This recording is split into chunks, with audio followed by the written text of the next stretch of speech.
Welcome to the Craftsman Online Podcast, the only 5-star rated Masonic podcast endorsed by the Grand Lodge of New York. Any opinions, thoughts, or viewpoints shared during this program are that of the individual, do not reflect the official position of any Grand Lodge, appendant, or concordant body from which that member may hail.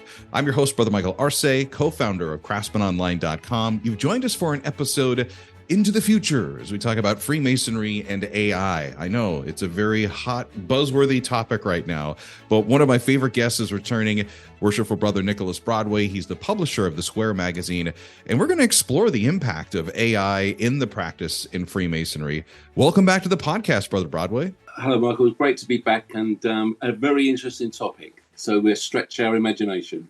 I got to say, I am a follower of the Square magazine. I love reading every monthly issue that comes out, and you do a great job of kind of balancing some of the traditional Masonic conversations or topics and writings, but then you go into the future and get into pop culture, and this is, I think, the perfect intersection of that.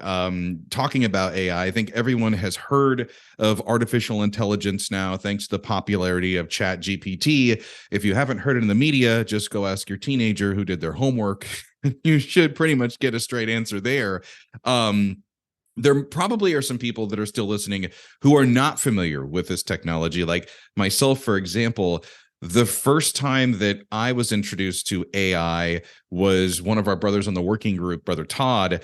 He was using AI to create some of the images that we were using for our blog and on our website, because, the intellectual property rights that exist, you just can't grab stuff from a Google search. And it was interesting because some of the pictures, I was like, where did you get this from? It looked like fairy bookish almost with how it was coming through. But then there'd be oddities, especially in Freemasonry, because it was trying to source where it was getting these images. And sometimes you'd have brothers that would have 7 fingers on one hand, or very close to Masonic markings, but just looked a little obscure. So, for a newbie that has no idea about AI, walk us through a little bit through this. Well, it's interesting you made a comment about the imagery. So yes, Midjourney, which is probably one of the more popular text to image generators, has a problems with fingers, and that is one of the areas which they're going to have to work on. And you can, if you look at an image, if you want to know whether it's an AI generated image, first of all, look at the hands, count the fingers. We also use a lot of AI generated images in the Square magazine. I have done since Christmas, really, partly because I find it that much quicker to write a prompt for the AI system to create an image than it would be for me to search through the license-free stock photo sites to try and find something. And I do think that the technology in Midjourney now is some of the photography technology that is being created is going to make the stock image sites almost redundant in some respects for bloggers, because you can create an image and the image you've created is completely unique. It's not going to be available anywhere else. Also for comedians and like talk show hosts, like John Oliver has done a couple episodes on his HBO show Last Week Tonight, where he's shared some of the computer generated images of himself, and then also this weird relationship that he had with cabbage, how he was a huge fan of it. And that was kind of honestly really the first time I was introduced to it by seeing it, and it seemed less scary and it was almost kind of funny. But now with some of the things that they can do with these images, you're questioning, like, is that really, for example, the image that came out about the Pope, and was that really him, running through the basilica? Now we're questioning reality here. Well, the deep fake imagery now is that good that you can't trust the photograph any longer. That's where we are, and that's only going to get the quality of the output is only going to get better in time. The question everybody's asking for this episode is, okay, AI and Freemasonry, how could this even happen? If you've created a ChatGPT account or played with it, and I asked it, hey, are you interested in what are your thoughts on Freemasonry? And I love when you ask that program a question, because you always get a response to something to the effect of, I don't have the capacity to believe or disbelieve anything. So I don't really have any, and I've also asked it what it knows about Freemasonry, and I know that it's getting all of its information from whatever's on the internet, which is also in books that you and I could go look. So I really am not that concerned about Freemasonry and AI. And I was kind of encouraged by your article where you talk about the bot or the robot Freemason. That was a specific idea that I had, where I've been reading some articles of these personal assistants that are being produced in Japan and Tesla's forthcoming device. So you'll be able to buy the hardware, and the hardware will come with the basic operating system. Then I'm hoping that you would be able to pre-program it with its persona. Now, what kind of robot would it be if you could pre-program it with the basic tenets of Freemasonry: brotherly love, relief, and truth? From that, so you could order your bot and say, "I'd like my robot to be pre-programmed with the principal tenets of Freemasonry." And what would the value be? Would it be a good product? And then I asked AI to actually investigate that, and that's the basic form of the article. And one of the lines in the article, and it sticks with me, is that it was talking about if the AI bot was a school assistant, a teaching assistant for a child, one of the areas it would obviously try to influence is the daily advancement in learning. And I thought, really interesting, because that's what Freemasonry teaches us. It doesn't teach us do it all in one go. It encourages us to take Freemasonry or knowledge in bite-sized chunks. And I thought, well, would that be such a bad thing? Would it be really a bad thing if you could organize a robot for your home and you could have it pre-dialed up, so it's going to be it's going to have the precepts of Freemasonry pre-programmed in it? And that the idea behind the article, because I'm sure that when we do get these devices, we will be able to ask it, what sort of persona do you want it to have? Just like we can customize voices or dialects now. That's interesting. And we get skins for our mobile phones. We can have a different screensaver. We can customize it to any length we want to. Yeah. So that was the idea behind that article. I wanted to investigate the idea that I could go down the shop, buy my product, have it delivered from Amazon, and then I can go online and download a large language model that would be based on the principles of Freemasonry. And of course, it'd be great for learning ritual. You could say to them, well, okay, I want you to be all the officers. I'm going to be the junior warden. And then it would do all the voices for all the officers, and you can be the junior warden. I mean, what a great tool to practice with. And I think it'd be a great program to practice with. Just even without, it doesn't have to be a robot. It could be a program running on a PC. That was the idea behind that article. And for brothers that are like, whoa, wait a second, you're going to replace people with machines. It's like, no, not really, because it's fair to say AI is never going to ever be able to understand the esoteric aspects of our ritual and the craft, because it isn't able to creatively think the way that people are to ask these questions. All it knows to do is answer based on the information that it can collect, right?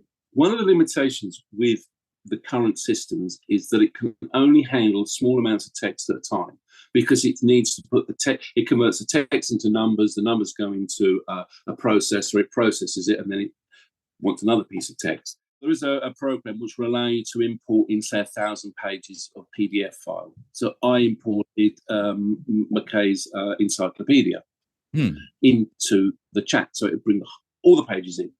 And then you can sit down, ask it questions about specific topics within that book.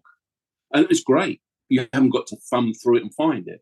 And you can say, well, I'm interested in, all the topics regarding the Blazing Star. That might appear 5 or 6 times in different sections of the book. How long would that take you to find?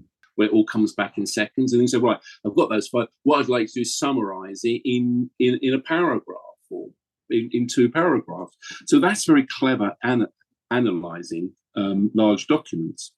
Another area that I've been using it for, the chat GTP, is I've taken chunks of ritual And I said, okay, I put a chunk of ritual in, let's say the charge after initiation, for example, and then ask it to analyze it in a specific persona. So I would say, this piece of text, you are I want you to analyze this in terms of leadership, personal development skills for a young professional.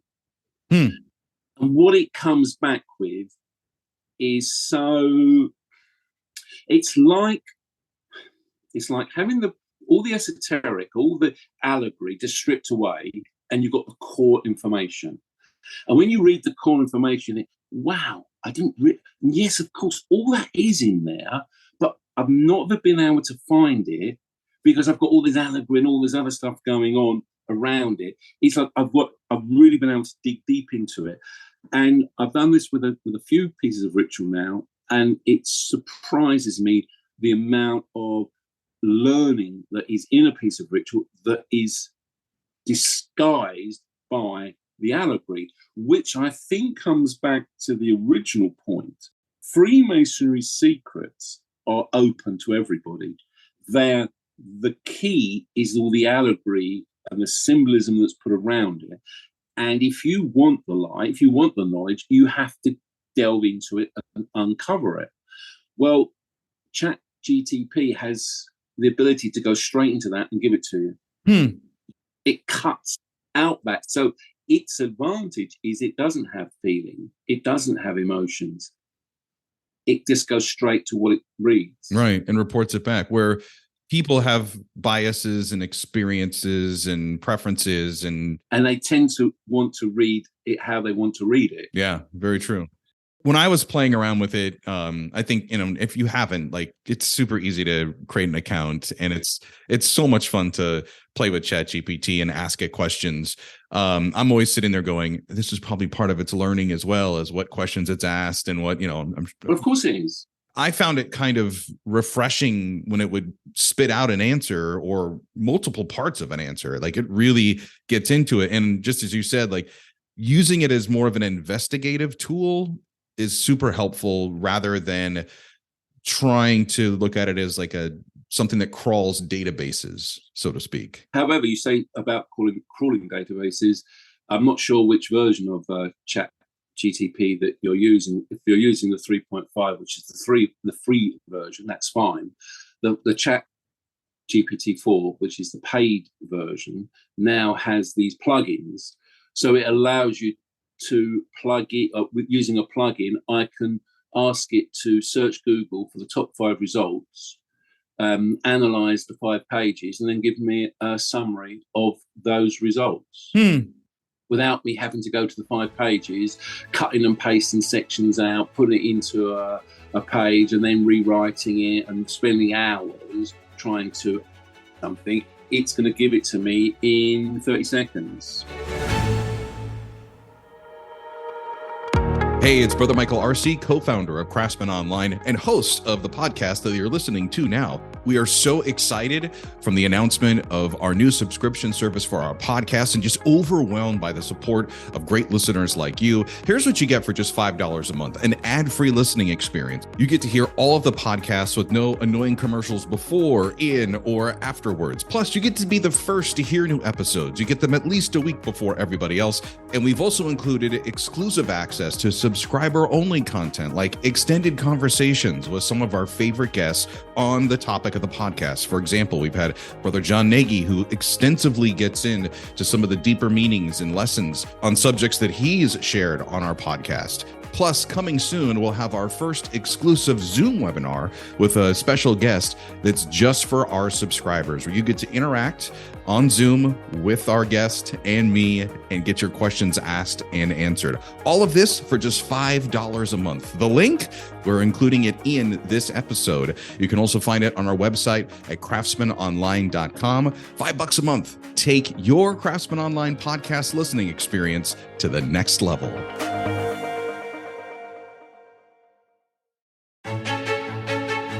The thing that we haven't touched on, I think is quite important to understand, that the prompting engineering, which is the new skill set that people are going to be developing, has produced some really interesting thoughts and academic papers.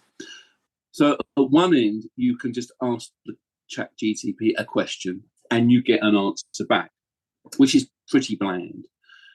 Another next step is you can give the chat GTP a persona. You are an expert in history, and you are going to present an essay to undergraduates. Now, write an essay on the history of Freemasonry between these 2 years in the American, the American context, whatever. And you'll then start getting more focused.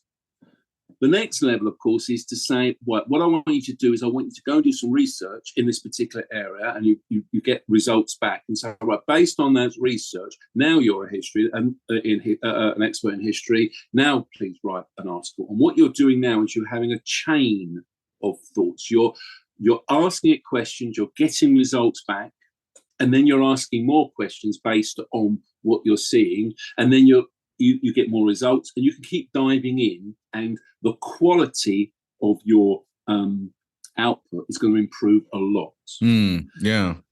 Now, there's a new technique which is quite complicated to understand, but it's called tree of thoughts. And this changes how you think altogether. So the idea is, I do a simple first. So if I want an outcome, I set it a goal. I set the chat a goal. I say, I want you to produce X. And what it will do is it will ask itself, well, okay, what's the best process to achieve my outcome? And it will ask itself 3 times. So you can say, give me 3 ideas, what process you would adopt to achieve the outcome. Also, rank the likelihood of success of each process. So it will say process 1, it will do this, this, and this, and its success rate is 80%. Process 2, we can do this, this, and this, and the output success is 65%. Process 3, we do this, this, and this, the output success is 75%. You say, right, take the highest score and find 2 more processes and grade those. So it'll do the same again. And then you say, take the high score and do the process again and find 2 more.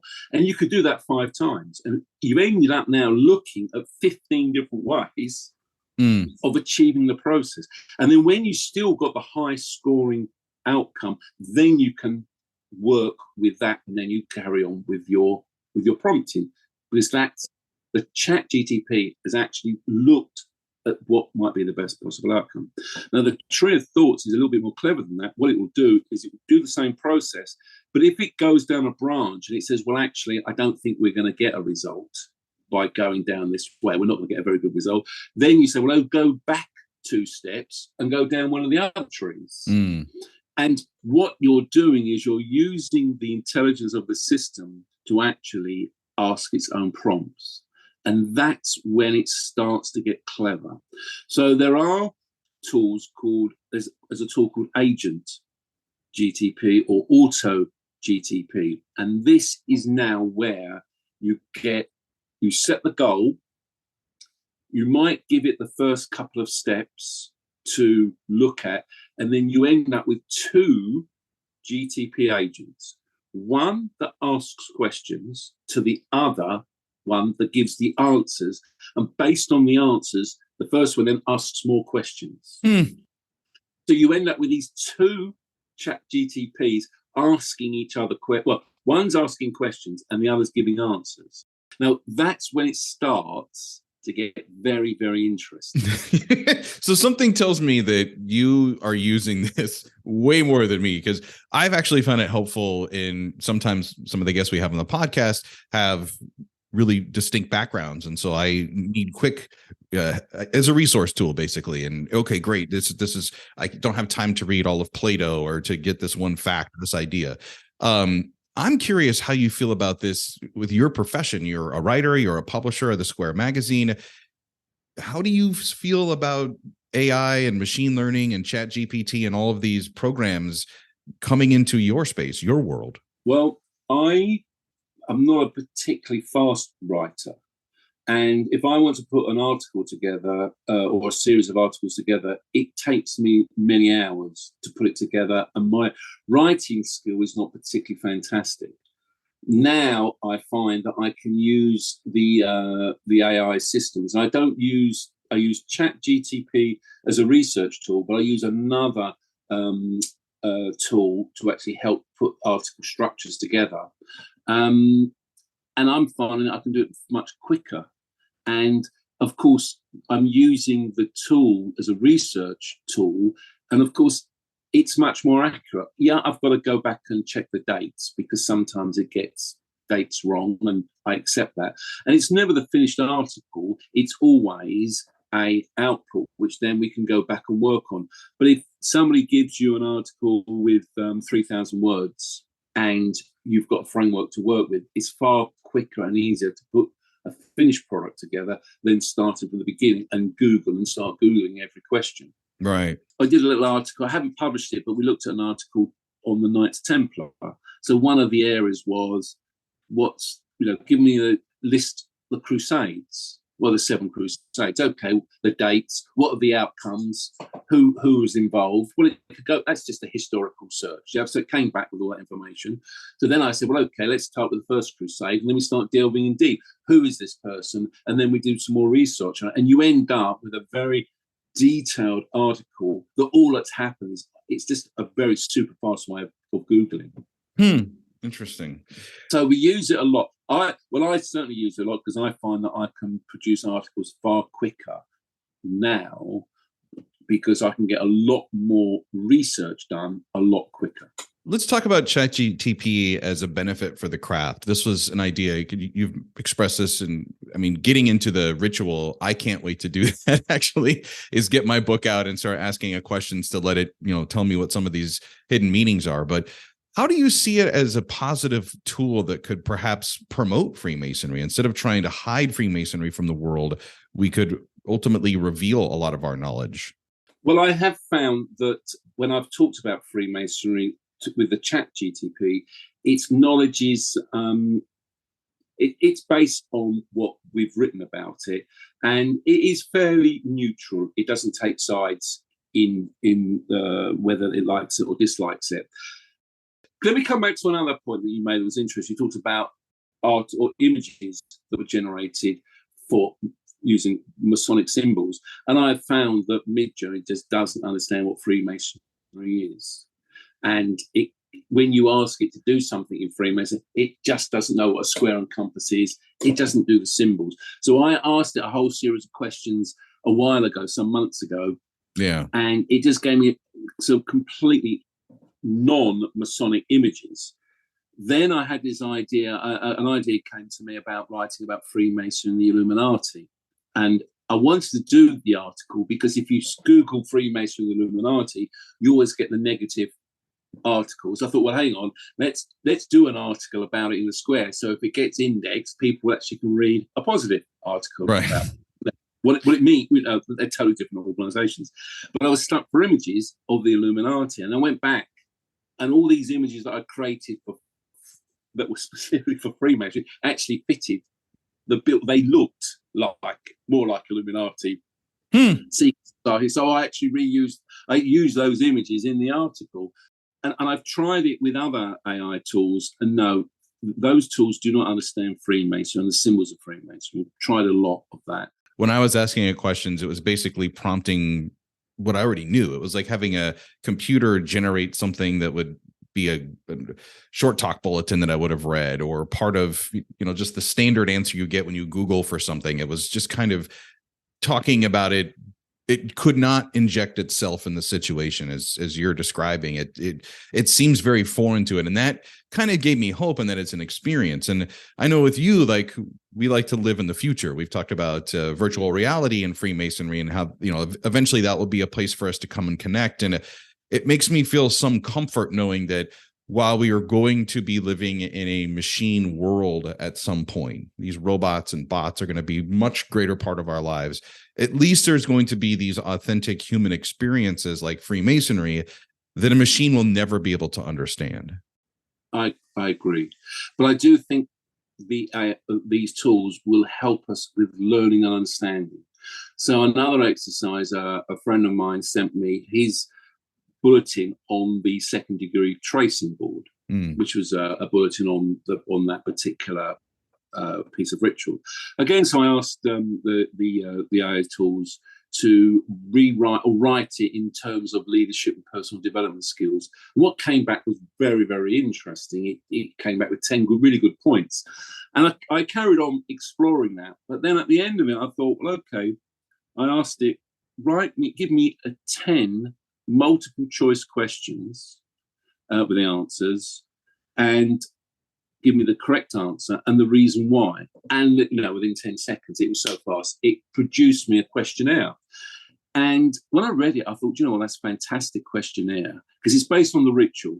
And I thought you could give that to somebody after they've had the second degree and say, okay, can you answer that? And it's really good because it makes you think about what is being said in that piece of ritual. So I think that if we want to start looking at learning development and mentoring as a means of engaging with people, I do think that these tools can help. So when somebody has completed a piece of ritual, a ceremony, and we all know it goes zoom over their heads, perhaps the AI tools will be able to write a questionnaire and a quiz and some explanation to give to somebody afterwards. And I think that might help people engage more with what they've just been through. Oh, absolutely. Yeah. But it is a bit of a shortcut. I'm going to say there's going to be people screaming at the screen there saying, no. The whole point of Freemasonry is that it is all bound in allegory, and you have got to spend time to search all that. And I get that, and I totally agree with that. But we're not brought up that way any longer. We are fed our knowledge. We are always provided a guided learning system, and we are expecting a syllabus, and we learn like that. We don't learn in an initiatory way any longer. And whereas I do agree that is the old-fashioned way of learning, and that's the Freemasonry way of learning. Oh, absolutely. Yeah. Not everybody engages with it. Perhaps those people who don't engage with it that particular way, another way might help them. And I think that, and I'm really confident and excited that we can give people a more direct quiz after, or learning materials after what they've just been through, which will help explain it in more detail and also give them the relevance of why they've just gone through that part. I think the future of AI and Freemasonry is going, as we've discussed, basically it's going to be a better reference and resource for brothers and education, mainly for the fact that, as we mentioned, like you can ask it basic questions. What are the 5 points of fellowship? What tokens and grips and all the stuff that we study, and it will give you a response back to that.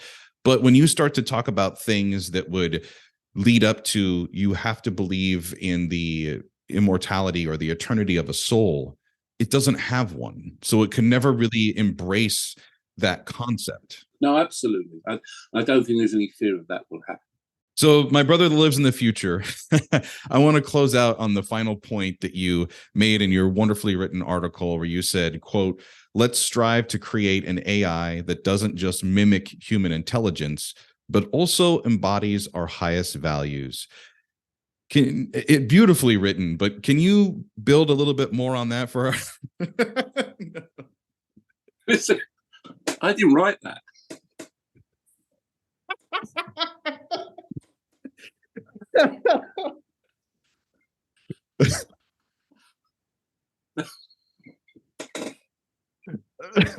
I'm guessing the ChatGPT wrote that. So the machine wrote this beautiful quote that we're going to close on. Wow. So it can write beautiful, like flowing. That doesn't sound like it came from a robot. It sounds like it came from you. No, I can't take credit for it. But what I do take credit for is asking it the question.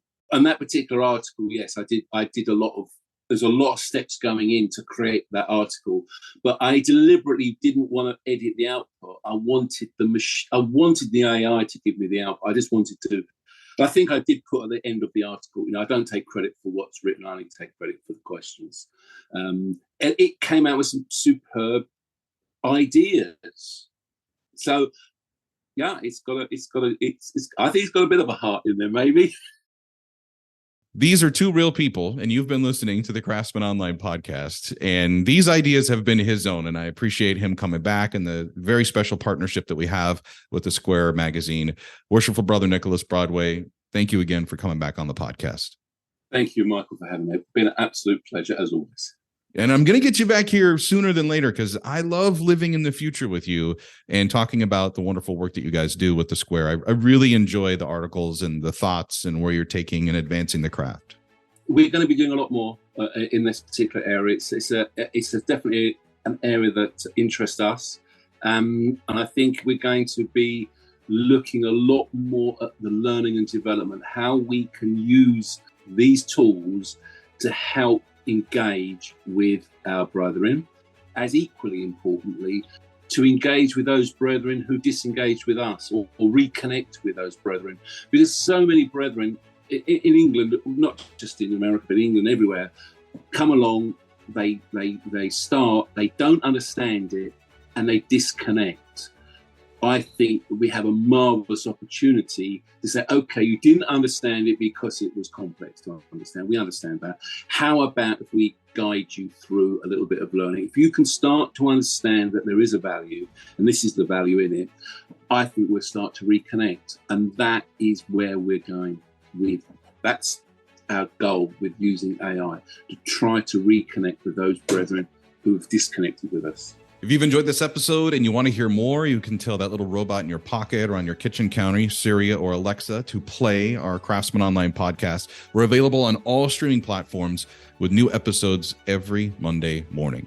And a reminder, you could listen to this episode ad-free and early with our new subscription, which is the details for that in the notes for this podcast. Until next time, let peace and harmony prevail.